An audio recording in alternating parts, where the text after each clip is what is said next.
Un mauvais mixage entre les effets pratiques et les effets générés par ordinateur. Donc, le film se vantait beaucoup, on va avoir des effets pratiques ici et là. Le problème, c'est que, bon, d'un côté, tu as cette volonté d'avoir des effets pratiques et ça transparaît parfois.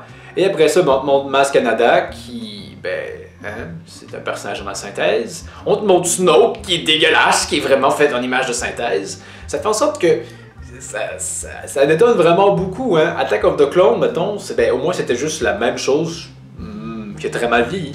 Ici, c'est comme il faut qu'on fasse croire aux gens qu'on va faire utiliser des effets pratiques pour leur faire croire que ça va être bon. Mais d'un côté, on est aussi terriblement radin, donc on va continuer d'utiliser des effets numériques parce qu'ils sont moins chers. Et ça fait en sorte que le mixage détonne vraiment beaucoup. Des fois, c'est vraiment très beau. Et là, tu vois Snoke, tu fais comme pourquoi c'est tellement en décalage avec le reste? Et ça montre simplement qu'il y a une vision artistique qui n'est pas là, tout simplement. C'était marketing avant tout, comme je le disais. On tente à faire croire qu'on va faire plus d'effets pratiques, mais on n'a pas cette volonté-là vraiment de le faire. La musique n'est pas à la hauteur pour un Star Wars. Les forces d'un Star Wars reposent sur de nombreux critères, mais la musique en est probablement l'un des plus importants. John Williams a toujours su délivrer des musiques grandioses, même dans la prélogie, même je dirais particulièrement dans la prélogie. Mais ici, on le sent pas inspiré du tout. Je veux dire, il n'y a pas une seule musique mémorable, ça sent beaucoup plus la redite de ce qu'on connaît déjà. Il n'y a rien. Et pourtant, pour un Star Wars, je pense que c'est vraiment un grave problème. Star Wars, ça doit marquer notre âme à travers de nombreuses choses, notamment la musique, et je trouve que ce film n'y arrive pas. Alors que les autres films, à chaque film, habituellement, j'avais au moins une trame sonore en tête. Ici, c'est pas le cas. Absolument pas le cas. Et c'est vraiment, je trouve, encore une fois, un énorme défaut. Le personnage de Finn ne fonctionne pas. Alors, je me souviens quand les trailers sont sortis, on apprenait que Finn, personnage qui était un Stormtrooper, on disait « Ah mon Dieu, ça va être intéressant, on va apprendre la vie d'un Stormtrooper. » Finalement, on se rend compte que, non. Parce que Finn, c'est pas un Stormtrooper, ok? Tu me dirais que c'est quoi son histoire? C'est un enfant qui a été enlevé, qu'on a manipulé pour faire de lui un soldat qui ne se pose pas de questions, qui obéit aux ordres. Et finalement, Finn, c'est le comique de service. Ouais. Et pas comique de service parce que, tu sais, des fois, il serait trop sérieux soldat et ça détonnerait avec la situation, créant un décalage. Non, juste parce qu'il est cave. Ouais. Le gars n'a rien d'un soldat. Je veux dire, tu coupes les références au fait qu'il est soldat, les courts moments où on le voit être en Stormtrooper, et je suis pas mal sûr que personne qui dirait « Hey, mais lui, c'est un soldat, Non, personne ne se pose cette question-là. Personne.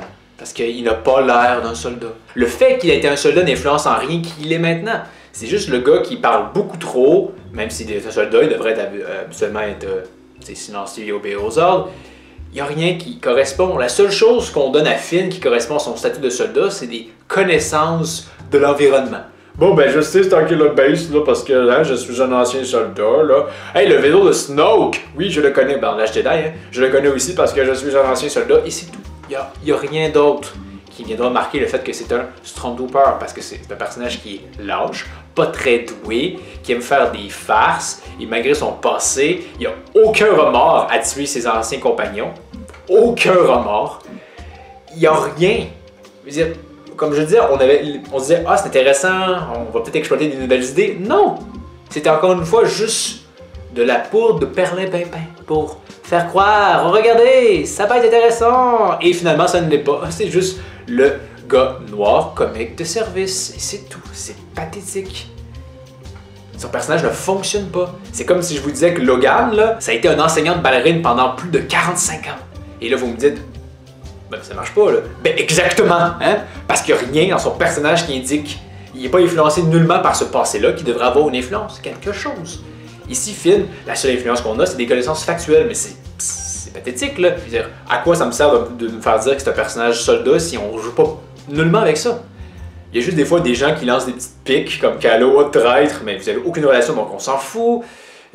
Phasma, c'était sa supérieure, mais on a vu genre, 5 minutes de ça, donc... Il en faut plus pour m'investir, genre, plus que me dire « Ah, c'est son supérieur. Ah, d'accord, est-ce que je peux le voir au lieu que vous me le disiez? Non. Donc le personnage, le film ne fonctionne pas et c'est un grave problème parce que c'est quand même, probablement le deuxième personnage le plus important du film. Et dans la Jedi, ben, ça continue. Hein. Le personnage ne fait pas grand-chose. Il n'est toujours pas un soldat. Non! Force Awakens, c'est ben, un peu un reboot, remake de A New Hope. Pas grand-chose à dire là-dessus. C'est un point qui a été traité 1001 fois par quelqu'un d'autre. Mais c'est un problème, parce qu'encore une fois, c'est une suite. Si tu découvres le film via ça, ça va marcher. Oui, forcément, parce que tu n'as pas vu ce dont ça s'inspirait. Mais le problème, c'est que c'est une franchise qui se suit. Alors, techniquement, un jour, tu vas voir The New Hope et tu vas te rendre compte que c'est un plagiat. Et si ça t'a pas dérangé, ben je suis triste un petit peu. Parce qu'une fois que tu te rends compte que c'est ça, et que le film n'ira jamais dans un contre-effet, dans le sens où tu aurais pu m'introduire Starkiller Base, la Death Star 3, mais pour faire qu'elle n'explose pas à la fin. Et voilà, oh mon Dieu, je pensais que c'était pareil, et ça ne l'est pas. Ben ici, c'est pas le cas. Hein? Quand Han Solo va voir Kylo Ren, et que tu as déjà compris hein, que comme « Ah, ben c'est comme un New Hope ce film », ben tu le sais qu'il va mourir. Et le film ne va même pas lancer... Le film fait comme « Ils doivent le savoir ». Probablement qu'ils le savent. On va changer les choses. Non. Fait qu'il meurt et il n'y a pas vraiment grande surprise. Non plus que la direction artistique avec un effet de lumière rouge sur Kylo Ren est aussi très évocateur. Donc, il n'y a vraiment pas de surprise. À la fin, ils détruisent l'étoile de l'Ordre 3, hein, Death Star 3. Et encore une fois, pas de surprise.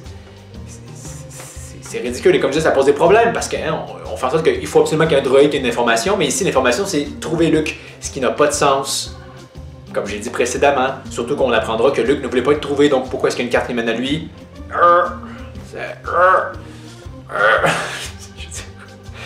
Le fait est qu'on y va pour la paresse et il ne faudrait jamais encourager ça. Jamais en scénarisation, on le voit un peu avec Marvel, hein. On encourage ça et les films, ils font pas grand effort pour changer la donne. Et c'est dommage en tant que... J'exige mieux que ça, moi. J'exige des idées qui sont plus nouvelles. Hein, George Lucas, avec la prélogie, il y avait aussi un peu cet effet de recyclage-là. Mais c'était beaucoup plus subtil et ça venait nourrir la trilogie originale. Et je pourrais faire une vidéo là-dessus. Pourquoi, quels sont les bons trucs de la prélogie. Mais ici, c'est vraiment juste du plagiat. Ça ne nourrit pas le récit, ça fait juste le rendre prévisible. Et un récit prévisible, c'est un récit qui, je m'excuse, mais est souvent ennuyant parce que ça peut être spectaculaire, mais sans enlever la surprise, c'est un peu dommage. Le personnage de Rey. Alors, ça aussi, c'était quelque chose qui a été parlé maintes fois sur le web. Le personnage de Rey ne fonctionne pas aussi, à de nombreux égards. On pourrait l'appeler Mary Sue, et là, des gens me diraient « Oui, mais Anakin et Luke et blablabla. » Dans la description, je mets une vidéo d'une personne qui fait quand même une bonne comparaison en quoi, mais peut-être que ces personnages-là étaient aussi très, on va dire, très Gary Stu-esque peut-être, mais elles sont toujours d'une moindre façon que Rey. Le problème avec Rey, c'est que c'est un personnage qui réussit tout trop facilement et qui combine tous nos héros en fait. Hein? C'est le Luke Skywalker du récit, parce que c'est elle la personne qui a la force. C'est la Han Solo du récit, parce que c'est elle qui pilote super bien, capable de parler de Wookiee, qui est ultra lala. Mais c'est aussi la Leia du récit, parce que c'est le personnage féminin qui se fait capturer, mais qui, elle, est capable de se libérer toute seule. Donc, elle cumule tous ces personnages-là et est meilleure qu'eux. Hein? Elle maîtrise vraiment vachement mieux que la force que Luke à son premier épisode. Elle réussit dans ce film à montrer qu'elle est capable de mieux comprendre le Millennium Falcon que Han Solo. Et comme je le disais, contrairement à Leia, elle est capable de se sauver toute seule. Donc, ce personnage-là, je la trouve profondément ennuyante parce qu'elle réussit tout. Elle ne vit aucune difficulté et à la limite, c'est presque incohérent qu'elle soit si bonne à tout. Hein? On s'entend, elle parle la langue de l'extraterrestre bizarre du début du film. Elle parle le langage du BB-8. Elle parle le Wookiee. Elle maîtrise 4 langages, là. Je veux dire, cette 3PO, bientôt, il servira à rien. Bientôt, en fait, peut-être que dans la suite de l'âge Jedi, on va apprendre que maintenant, cette 3PO ne sert plus à rien. Elle maîtrise plus de langues que lui. Donc, vous voyez, le problème, c'est que, oui, elle est plus forte que ses antagonistes. Et encore une fois, lien vers la vidéo qui fait la démonstration de ça. Et le fait que tout le film fonctionne pas parce qu'elle débalance tout. Elle dévalorise les autres personnages parce qu'elle est meilleure qu'eux, elle fait en sorte que le héros n'est pas intéressant. Et pour que c'est intéressant qu'il devrait l'être parce qu'il ne vit pas assez de difficultés, elle fait que Kylo Ren n'est pas un vilain intéressant parce que, de façon incohérente, elle arrive à le battre, alors que le mec, il était puissant, mais finalement, on lui dit pas puissant. Le personnage de Rey fait tout chahutée dans ce film-là. Ce héros-là, je m'en fous de son récit, parce qu'elle a déjà pas de famille à perdre, elle sait même pas ce qu'elle veut faire, et nous non plus. Et en plus, comme je vous disais, ça faisait vraiment trop écho à d'autres films, donc ça, elle n'était pas... C'est pas un personnage plus qu'une version améliorée et combinée des personnages qu'on avait avant, et voilà, c'est tout. Ça fait en sorte que ce récit-là, je m'en fous, parce qu'on n'a pas, à travers son personnage principal, cherché à m'offrir quelque chose de nouveau. Juste une version encore une fois, qu'on habille en disant comme ah, regardez, c'est nouveau, mais c'est pas nouveau, c'est la même chose qu'on a vu, mais sans la cohérence et sans le fait que ça soit qu'on puisse s'y attacher parce qu'elle est trop forte. Voici les 10 raisons qui font en sorte que je crois que Force Awakens, même maintenant, là, même qu'on a eu une foutue suite, là, et venez pas me dire que la deuxième suite va régler le problème, c'est pas vrai. Ça ne se peut pas, ok? On ne peut pas corriger des défauts comme ça. On ne pourra pas corriger le fait que Rey est trop puissante, on ne pourra pas corriger le fait que le personnage de Finn ne fonctionne pas, on ne pourra pas corriger le fait que le premier film est profondément pas surprenant parce qu'il copie trop l'épisode 4. On ne peut pas corriger ça. On pouvait pas. Donc, à l'époque, je l'affirmais déjà avec une certaine vigueur et conviction. Ici, c'est avec une certitude. Ce film-là n'est pas un bon film. C'est peut-être un bon... En fait, c'est peut-être un bon film si tu commences la série Star Wars avec lui. Mais comme je le dis, ça ne fonctionne pas comme ça parce que ce film est la suite d'une franchise. Et dans la franchise en elle-même, c'est pas un bon film. Tout simplement. Pour toutes les raisons que je viens de mentionner. Ça s'insère mal dans le récit, ça sert à rien, ça vient juste à massacrer ce qui venait avant. Bref, ce n'est pas un bon film, donc... je l'ai fait finalement. Cette vidéo, je l'ai fait. J'ai fait mon devoir de fan de Star Wars. Alors, qu'en avez-vous pensé de ce film-là? Est-ce que vous l'avez aimé ou comme moi, dès le début, vous vous êtes rendu compte que c'était pas bon ou ça vous a pris plus de temps ou peut-être que vous l'aimez? Si oui, dites-le moi. J'aimerais comprendre, à moins que vous me dites juste que comme, ben moi, ça me dérangeait pas. Si vous n'êtes pas exigeant, on comprend, hein, on comprend. Donc, n'hésitez pas à aimer, partager la vidéo et je vous dis à la prochaine sur une autre critique exigeante.